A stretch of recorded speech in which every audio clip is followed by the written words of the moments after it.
Hey everybody, Fully here for the weekly news recap, the 22nd to the 28th of January 2024. So, a couple of updates for a change. Stardew Valley co-developer announces release window for urban life sim Sunkissed City. So, Mr. Podunkian, or Arthur Lee, was a co-developer on Stardew Valley with Concerned Ape. I believe they branched off in and around 1.0's release date and have been working on their next game called Sunkissed City, which will launch on PC via Steam some stage this year. So let's have a quick look at it. So I believe the deal with Sunkissed City is it's pretty much Stardew Valley again.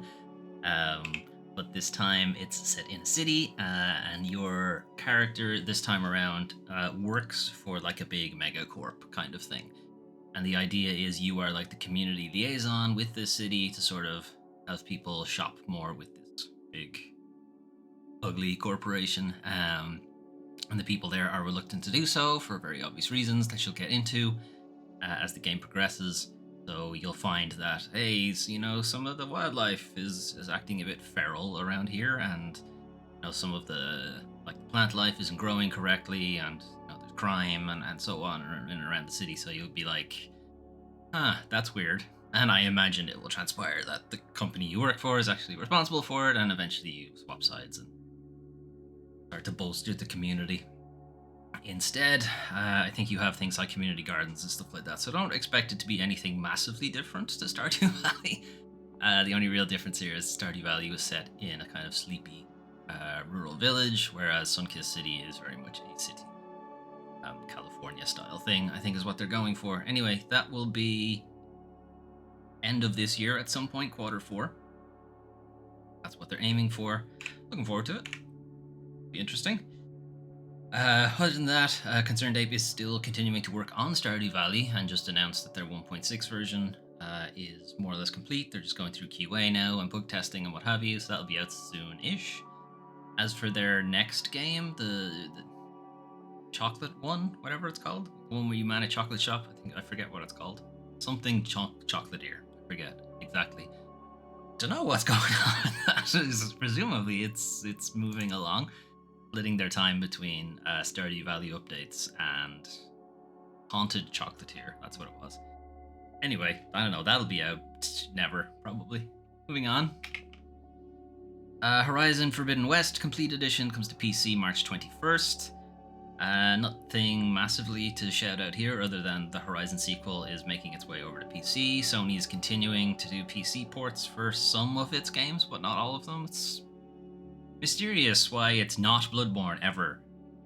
It's always just not Bloodborne. Sorry, this is it Bloodborne this time? No, still not Bloodborne. I don't know why. Some things making the jump for the Horizon Forbidden West Complete Edition is various pre-order bonus things. Special outfits, cosmetics, in-game resources packs that you should never buy ever, an exclusive photo mode pose, and face paint. Wow, they're fucking spoiling us there, Sony, and that's only for pre-ordering. You don't even get it just with the game. It's not very complete edition then, is it? Anyway, the date is kind of funny, so it's a bit of a meme that Horizon manages to launch around much bigger games. The bigger games every time was The Legend of Zelda, which is pretty funny. First Horizon launched more or less the same time as Breath of the Wild, and then the second one launched pretty close to Tears of the Kingdom as well. So it's not quite Zelda this time, but when it jumps to PC, it is launching at the same time as Dragon's Dogma 2, Princess Peach Showtime, and Sony's next exclusive thing, Rise of the Ronin. So, Guerrilla, they managed to pick some of the worst possible dates to launch their stuff, but anyway. Moving on. Hellskate launches into early access on February 15th, just one day after Valentine's Day. So, skateboarding action roguelike Hellskate will launch in early access on Steam February 15th, according to Phantom Coast, the developer. If you don't remember what Hellskate is, I'll just throw up a trailer here for you. It's Tony Hawk plus Hades. Kinda. So the idea is it is a kind of melee action thing. We're gonna skip ahead here because he dies at some point during this. And yeah, he goes to what is it, Vertheim? So hell, but for skating people, I guess. So the idea is there's a bunch of enemies dotted around the map. You know, it's your standard roguelike dungeon kind of thing. But the way you build up damage and you build up criticals and stuff like that is by doing skateboarding tricks. You do your skateboarding tricks around the map, build up like a critical meter and so on by doing a bunch of tricks together, and then hit the enemy for a huge amount of damage. That's kind of what you're going for. Is the demo out? Really? Oh, that's because of the early access trailer. Yeah, I think the demo is during Steam Next Fest, so it might not actually be out yet. Just want to check on that. And if it is, though, I'm fucking playing it anyway. It being early access, I obviously won't be jumping into the early access thing because I don't. It's principle. I think when I buy a game, the game is done. Maybe that's an old man way to look at things, but that's where I'm at. Anyway, that's it soon. Immortality developer Sam Barlow has announced 2 new horror games. So Sam Barlow, responsible for Immortality as well as Telling Lies and Her Story, which are these sort of non-linear found footage puzzly type games. We played Immortality on the channel last year. It's weird. Good kind of weird, but it's fucking weird. Anyway, he's announced that he's returning to the horror genre. Recently on a Kind of Funny Games podcast. I think they do a podcast. Anyway, before Sam Barlow got into the found footage, a non-linear type thing, he was responsible for 2 Silent Hill games, like basically the only 2 good Western Silent Hill games. Silent Hill Origins, well, it says for PS2, it was a PSP game and then was ported. And then Silent Hill Shattered Memories for the Wii and also PS2 again. The PS2 was a port. Origins I've not played, but I've heard good things about it. And Silent Hill Shattered Memories also not played, but I've heard good things about it. Shattered Memories, as far as I remember, is a redo, way to put it, reimagining maybe of Silent Hill 1. Silent Hill. And the way it's built is it kind of has the Until Dawn thing, where interspersed with the gameplay, you're talking to a psychiatrist, and they're asking you questions, and the questions inform what goes on in the actual game. And it's probably more correct to say Until Dawn is like Shattered Memories. I guess there was a lot of inspiration there. So you'll say things, and certain characters will behave a little bit differently in the next scene and that kind of thing. I've seen Let's Plays of it. It's very good. It is a very good game. The gameplay, maybe not. The story is certainly very good. Anyway, Sam Barlow has announced Project C and Project The D. One of them is the traditional Immortality, building on some of that tech and such. So the found footage non-linear puzzle thing. So the next iteration of that's what Project C will be. And then Project D, that does not stand for Dick, which is a blessing and a curse, I think. Anyway, the other Project D, that is for my old school fans that played Silent Hill Shattered Memories back in the day. This is the third-person survival horror game, but take that and then imagine what happens if the Immortality team fuses with the third-person survival horror. So it's going to be fucking weird. I think is what's going to be happening there. There's no, any announcement of releases or anything like that. I'd say they're still pretty early in it. But both of these announcements were meant to coincide with Immortality launching on PS5, which it just has this last week. But yeah, more of that. I've liked pretty much everything he's put out. So what I've played and what I've seen of Shattered Memories, it also seems pretty good. Right, on the less good news, Nier Reincarnation to end service on April 30th. Final chapter thing comes out a month ahead, March. So, you may not be familiar with Nier Reincarnation. It's a mobile gacha free-to-play thing, based around more the Nier sensibilities than it is anything else. So, Nier Reincarnation was like a gacha monochromatic thing. Has a lot of Nier sensibilities, has some really strong storytelling, some really interesting characters, but of course it's the free-to-play. You need to spend money to get anything out of it, which is why I bounced off it real fucking fast. Kind of hoping there'll be some, I don't know how they're going to port it because so much of it revolves around their microtransaction stuff. Anyway, the rest of this is just them rerunning a bunch of their promotions before the game ends. Um, it would be nice if the game, rather than just ending service, it just becomes, everything's unlocked and go nuts and play it as much as you want. I don't think they're going to do that. Shame.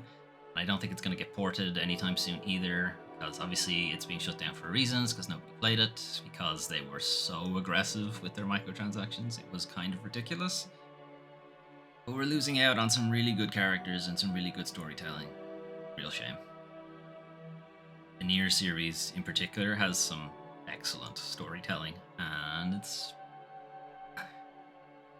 it always felt really disappointing that that this was married to a free-to-play thing, a particularly aggressive free-to-play thing. But yeah, anyway, it's ending now.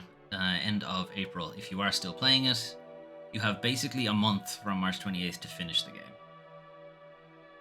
Take some time off, I guess. I don't know. Epic is back to giving away free games.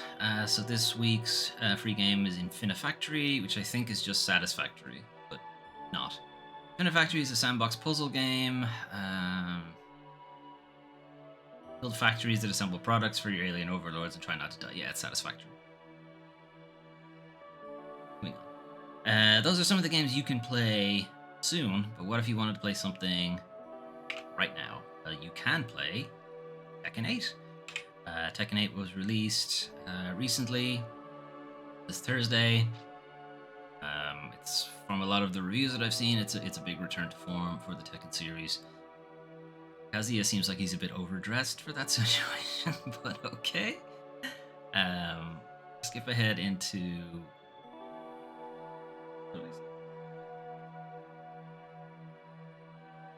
thinking about losing their country, I think, at the same time. Anyway. Yeah, Tekken. I think at this point if you like it or not. I like Tekken. It's just having somebody to actually play it with, regularly, so you can get a little bit better at it and so on. Would obviously be for the best. Is Heihachi dead? I didn't play Tekken 7, so I don't know. I think he is. Like, for really reals this time, he's actually dead. Maybe not. I don't know. He's been dead many times. Who knows? There is a single-player campaign, but it's a little bit different to a lot of other fighting game single-player campaigns, and in this case, it's taking the approach of... Sorry, there's two sort of single-player campaigns. One of them is obviously you go through the Tekken story, but the other one is where you're playing somebody in the fighting game community, like a noob, working your way into tournaments and getting better and getting good and so on. This is an interesting way to approach it. Anyway, Tekken 8 is out since Thursday. Then we have Like a Dragon: Infinite Wealth. Again, Thursday. Again, getting some really good reviews. Like a Dragon, Yakuza 7, if you like, was well received, but I think this one has kind of blown it out of the water. So in this particular entry, the Yakuza series goes to the US, so you're in Hawaii for most of the game, I think. It's the two protagonists from the Yakuza series join up for the first time. I believe it's considered like the biggest Yakuza game, and the Yakuza games are already fucking enormous. So this is kind of ridiculous how big this game is.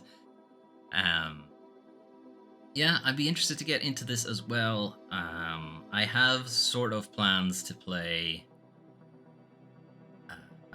all of the Yakuza games at some point. So the same way that I'm going through Resident Evil and Final Fantasy right now, I have plans to do the Yakuza games.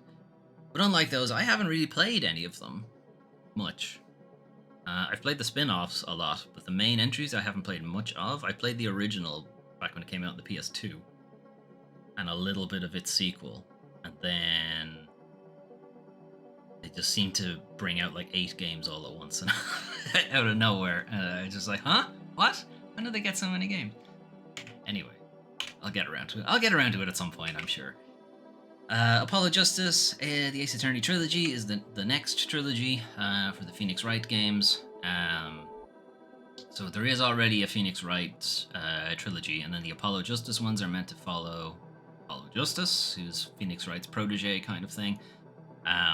And then they figured out in the sequel that actually people like Phoenix Wright, so let's bring him back. So then the two of them are protagonists in the sequel, and then the third game it's pretty much just Phoenix Wright. So people did not take to Apollo. It transpires. But yeah, it's more of that. The art, depending on who you ask, the art style has gotten better or gotten worse. Some of the transitions to 3D, I think some people didn't like. It's fine, as far as I'm concerned. It does the job. Some of the art in the original game was very nice, and some of it was very budget. So, who knows? I think the 3D aspect does lend itself a bit better in the actual gameplay stuff, where you're walking around environments and interacting with things, that kind of thing. And it does allow for some like really interesting effects and animations during the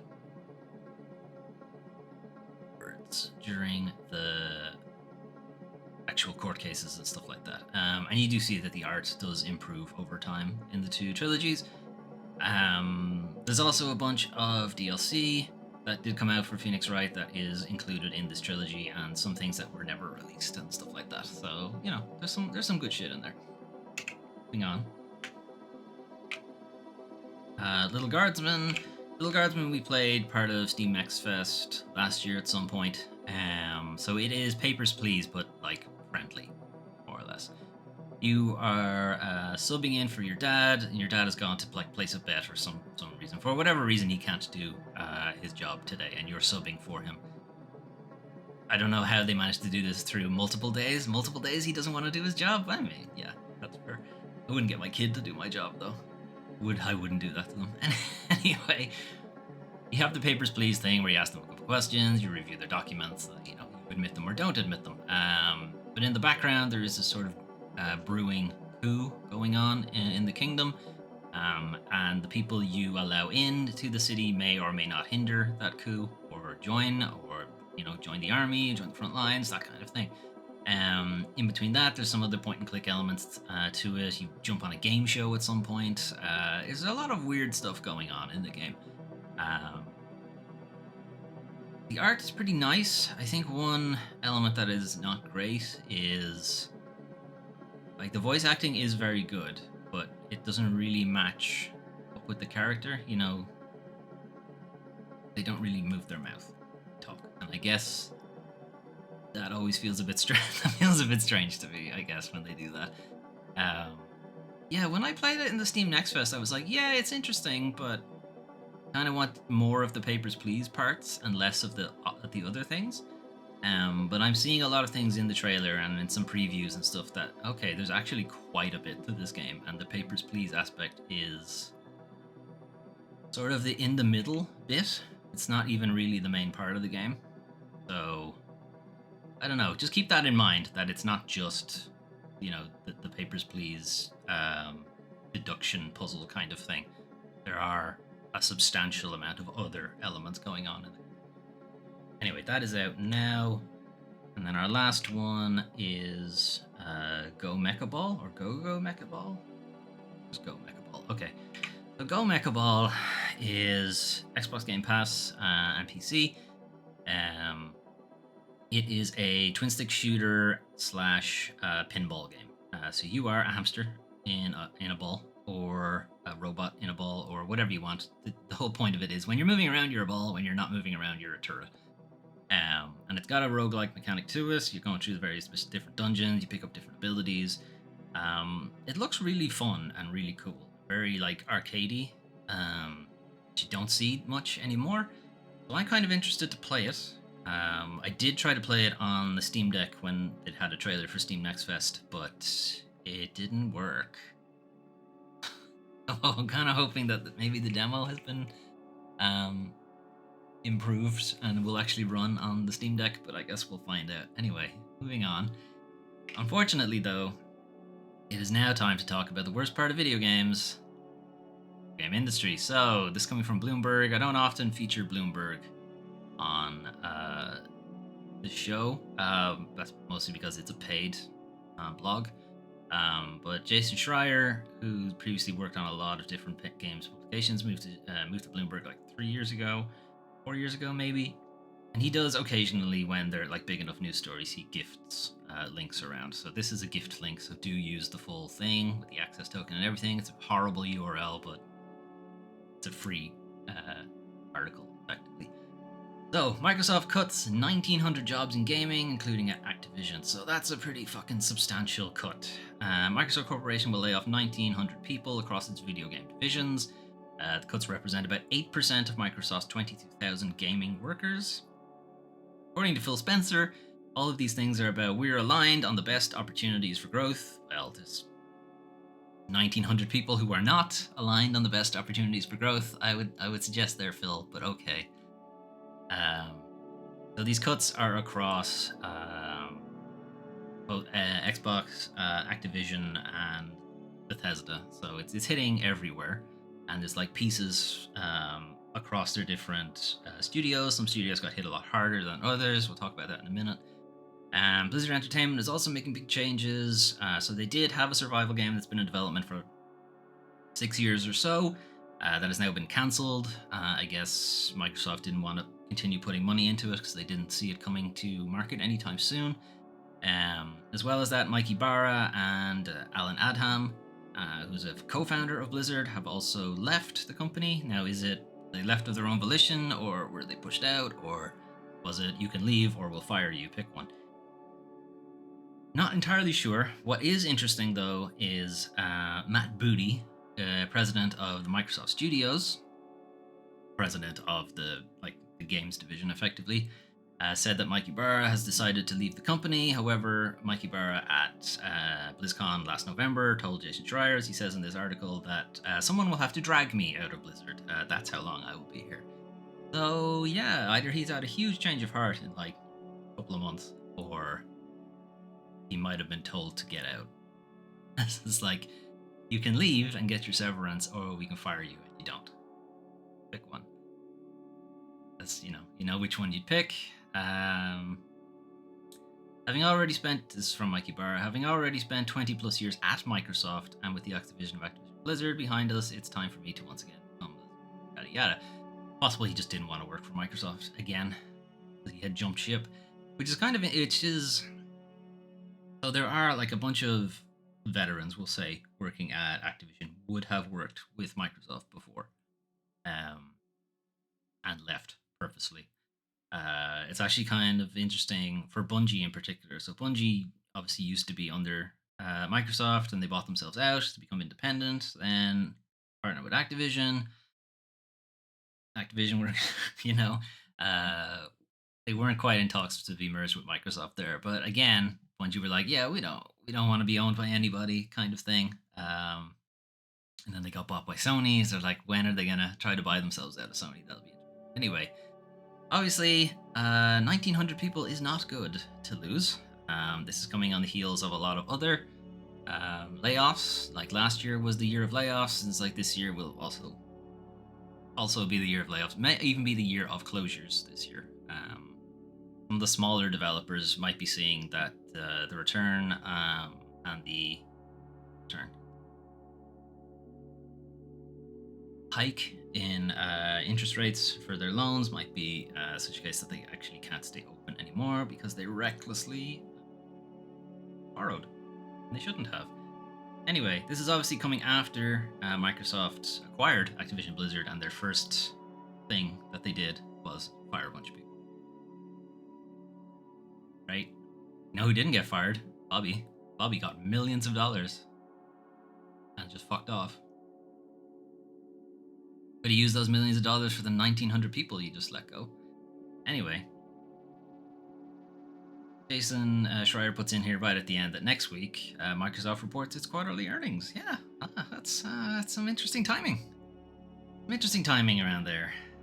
Anyway, that's not all coming out of the Activision Microsoft layoffs.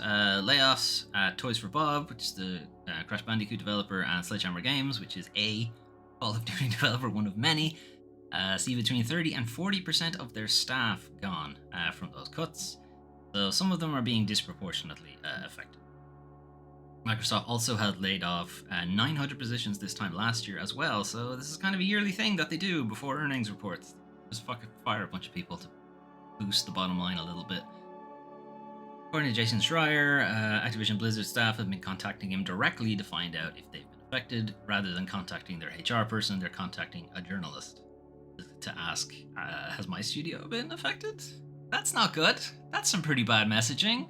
Microsoft, couldn't have told your people first.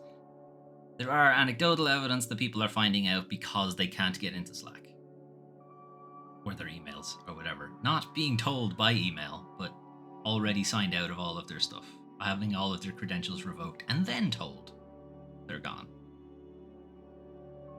That's real. That's very respectful, Bill Spencer. Anyway, it's pointed out here in a lot of other places that a lot of other articles talking about this, that, you know, if the Call of Duty devs aren't safe from these kind of layoffs, who is? Like, nobody is safe except C-Suite. They're very safe. Nobody's gonna touch their jobs. Not the only people doing layoffs this week, though. Riot confirms 530 layoffs. This isn't to appease shareholders. My fucking hole, it isn't.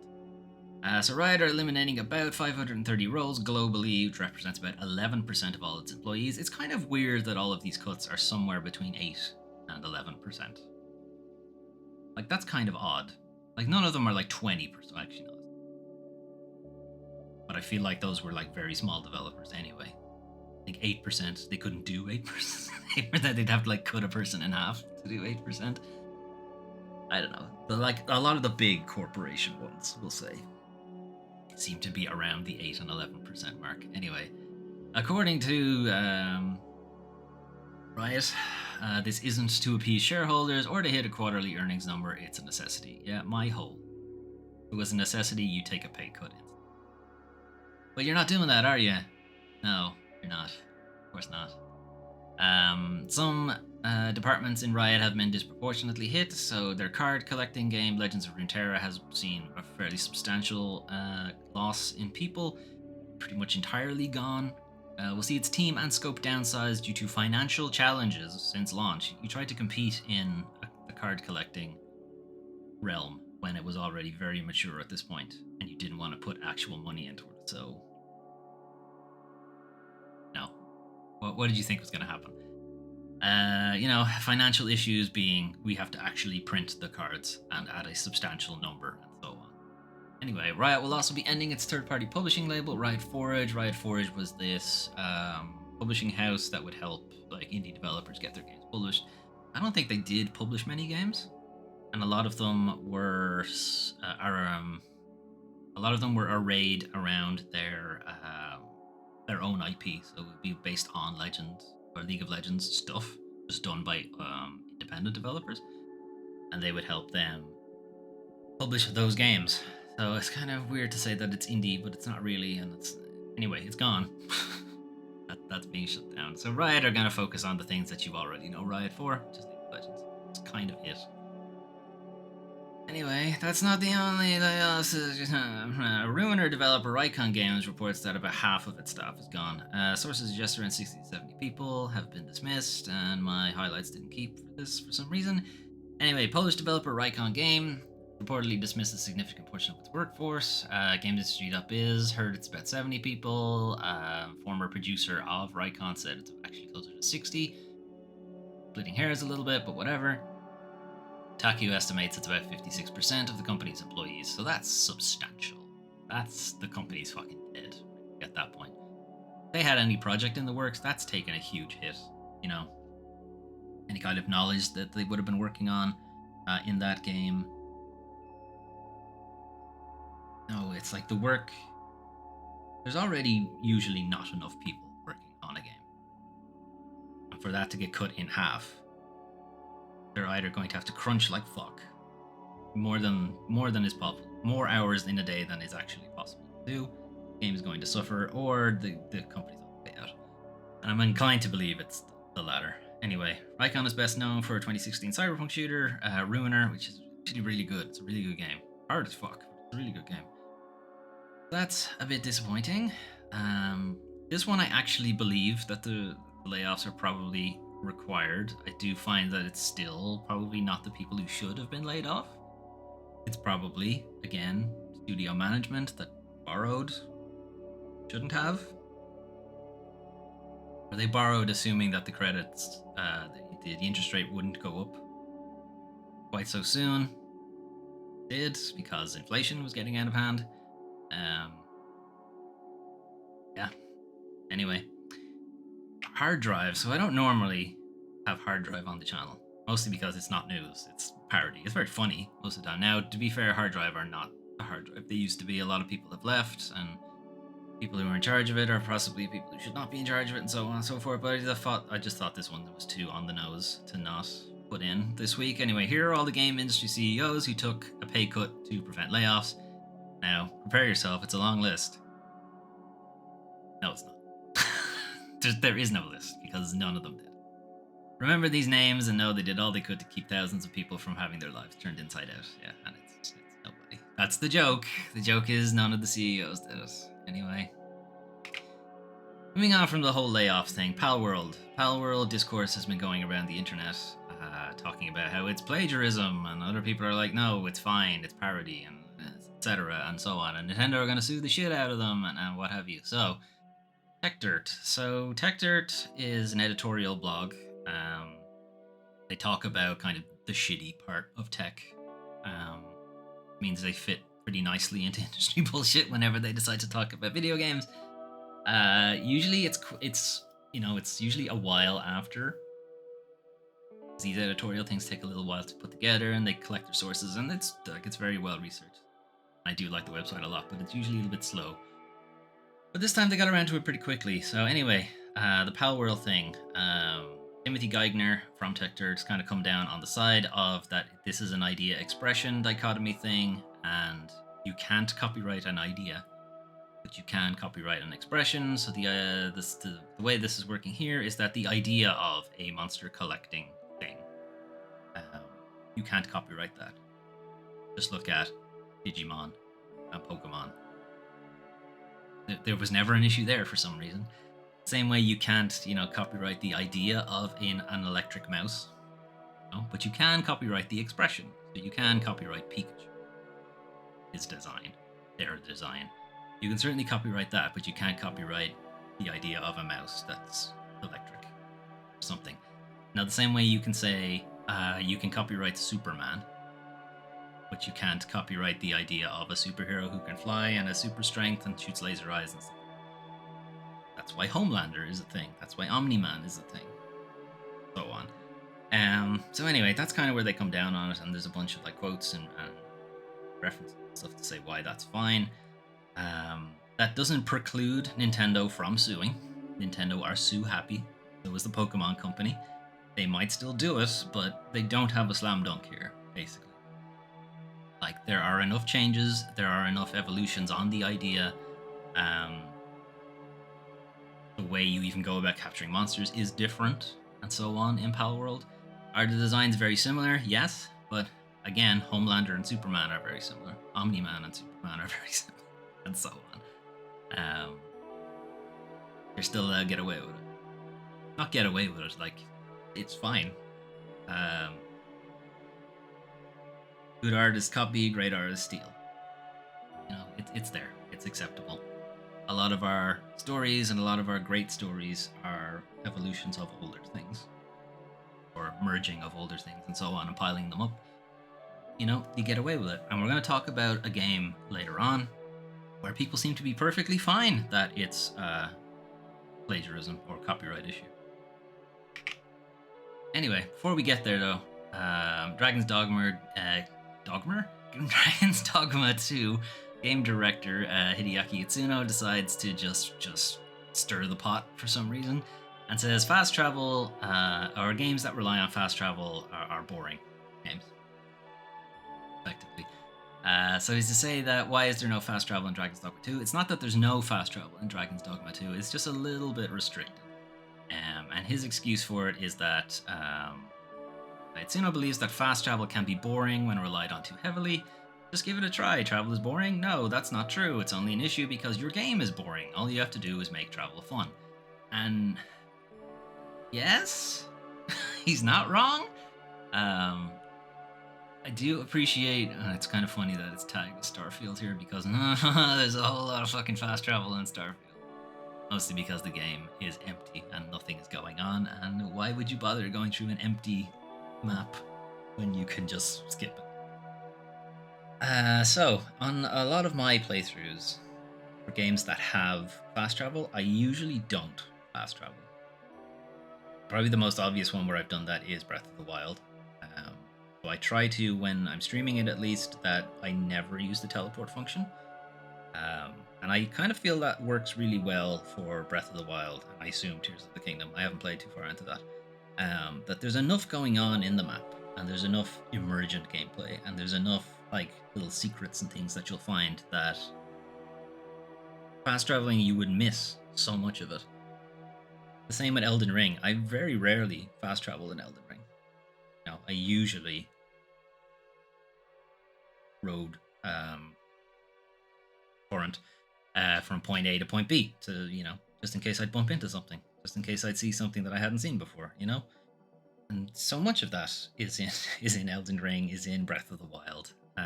Maybe in the Ubisoft games because their activities are so well telegraphed. There's an icon on the map and there's basically nothing between you and that icon on the map, so why bother? But I think that kind of makes Itsuno's point, is that those maps are boring. Fine, fast travel, but otherwise not so much. I think there are some games that have some really good locomotion, some really good traversal mechanics that make fast traveling less fun.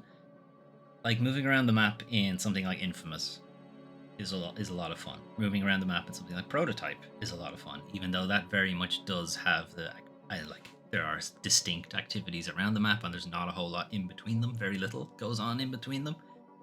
But the movement is a lot of fun. So why would you fast travel?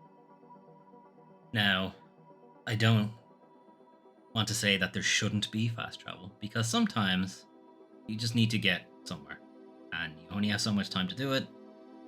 Particularly when you get older, you're like, I don't have time to be fucking about. I just want to get this done. And having fast travel, obviously gets rid of that. But I feel like when fast travel is expected, it makes the game a little less interesting. Anyway, that's my 2 cents around that. Anyway, we're going to move on to things that are going on in the community. And I did mention during the Palworld thing that, hey, people were totally fine when Bloodborne Kart was a thing, even though that was an obvious infringement on IP. I guess the issue here is that it's not the same kind of game.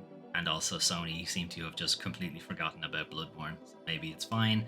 And also it was, very, very funny. Anyway, news story around this is Bloodborne Kart is not allowed to be Bloodborne. Sony, right up when Bloodborne Kart was about to be released, Sony went, hey, hang on a minute. Let's fuck up your whole release and say, no, you need to scrub all of that stuff out. So yeah, they've had to postpone the release. They need additional time to scrub the branding off. And because of that, we don't have a new release date. So we don't know when it'll be out now. It was meant to be out the end of this month. Bloodborne Kart. But for their part, they are like, yeah, but having like complete creative control now means, yeah, that's actually kind of fun. Now we can do some interesting things, and we're not necessarily beholden to things that only the Cleric Beast could do or only Father Gascoigne could do, and so on. But they can do some new things with it.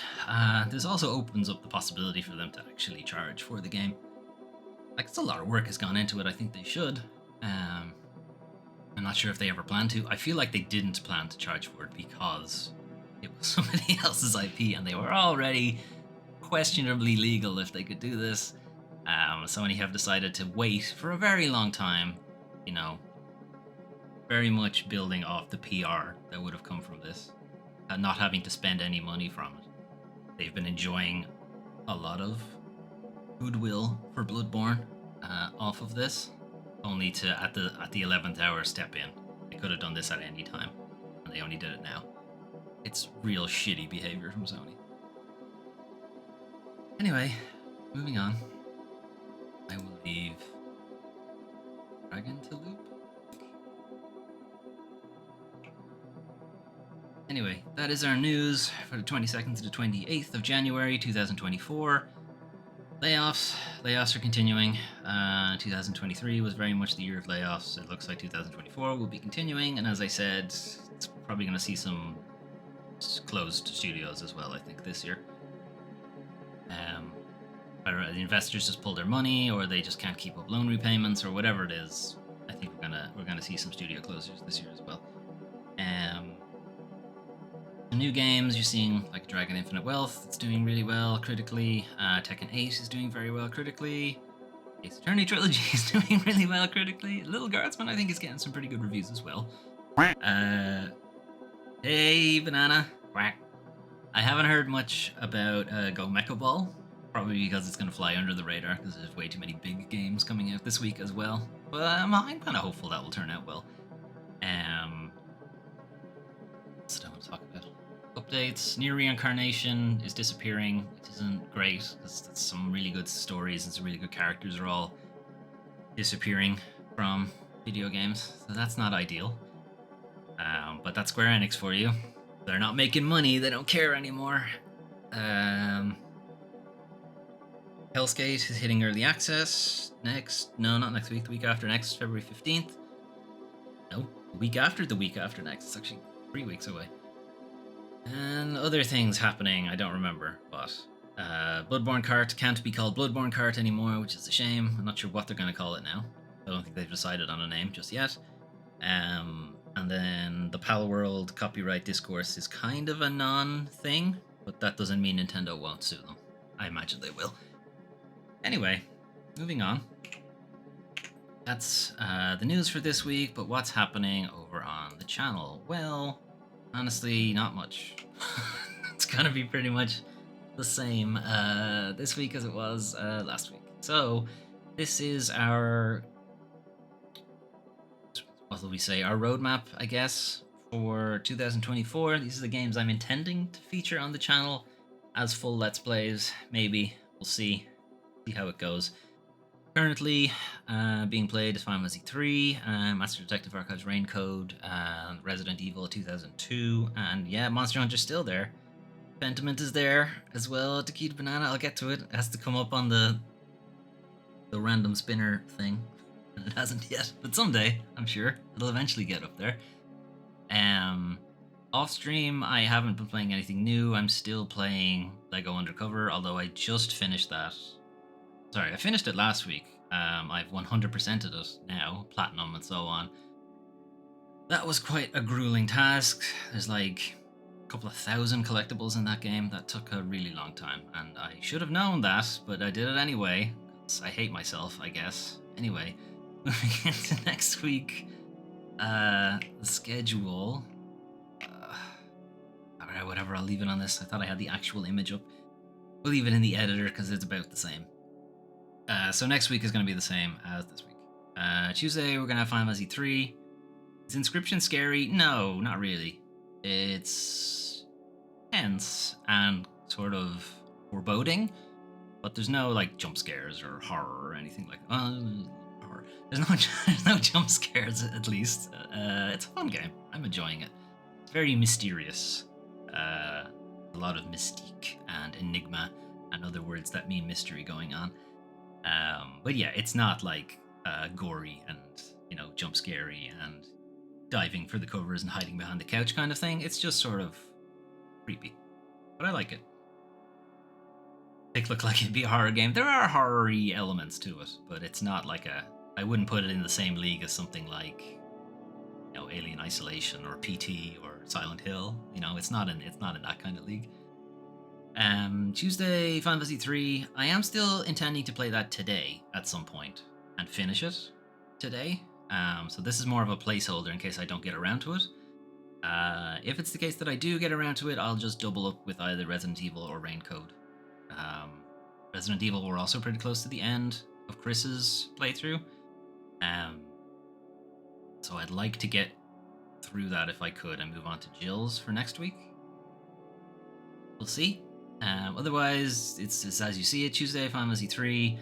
Wednesday, Inscription. We're still pretty early in Inscription. For those of you who've played it, very early. We haven't reached the third boss yet. Thursday, as I said, Resident Evil 2002, or more specifically, the HD remaster of Resident Evil 2002. We are close to the end of Chris's route, and we'll be starting Jill's route, I think, in the same stream. Friday, again, no stream. I'll be playing D&D. It's the first D&D session with my group at least of 2024. Looking forward to that. And then Rain Code on Saturdays. We didn't get to it this week, as I have D&D things to prep for, so I needed the time to do that, but we'll get to it next week instead. And then Sunday, we'll be right back around to the weekly news recap, which is the one you're watching right now. Anyway, that's it from me for today. Thanks to Kitty Banana for dropping in there in the last section even. And anyone who's keeping me company lurking, that's also appreciated. If you want to check out any of those Let's Plays that I've just mentioned, the VODs are over on the YouTube channel, youtube.com/Doomtrain5. You can find that over there. Or drop in the Discord. The link is under my face somewhere. I really need to put that actually on the screen. I don't know. That's extra work. I'll probably never do that. Anyway, I'll move on to it at some point. Anyway, that's it from me. Hopefully see you, well, possibly later today for Final Fantasy 3, but if not, it'll be Tuesday for the end of it, or Wednesday for Inscription, or Thursday for Resident Evil, or Saturday for Raincoat.